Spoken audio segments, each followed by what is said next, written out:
Почитувана јавност, однесувањето на Христијан Мицкоски за време на оваа сериозна здравствена криза е однесување на несериозен, незрел политичар, политички профитер врз здравието на граѓаните.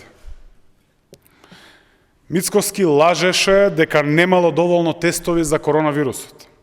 Лажеше дека над 140.000 работници останале без работа, додека истовремено вежбаше во затворени теретани и во групи го искачуваше водно. Лажни вести и деструкција се сето она што граѓаните го гледаат од Христијан Мицкоски. Откако не му успеја обидите за создавање неоснована паника во јавноста, откако не му успеа режимските постапки на Наке Чулев, денес Мицкоски прави се за да нема избори и државата да ја заглави во неизвестност и криза. Мицкоски добро знае дека на изборите ќе биде поразен од граѓаните и затоа бега од изборно соочување, додека неговите кадри во преходната влада работат на штета на граѓаните и државата.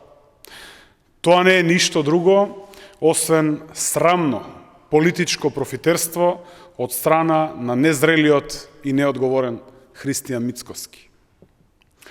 Затоа, почитувани граѓани, изборите се решение за проблемот наречен Христијан Мицкоски и неговите кадри во владата. Со ново собрание и со нова политичка влада, со целосен легитимитет, институциите ќе бидат посветени на обезбедување на законите во државата и заштита на здравието на граѓаните. Здравието и живеачката на граѓаните се најважни, а затоа ни треба целосно функционален, демократски и институционален систем со полн капацитет и легитимитет. Само на тој начин, почитувани граѓани, уште поефикасно ќе се справиме со последиците на досегашната епидемија, но и ќе бидеме уште повеќе подготвени да го дочекаме септември и очекуваниот нов бран на коронавирусот. Ви благодарам.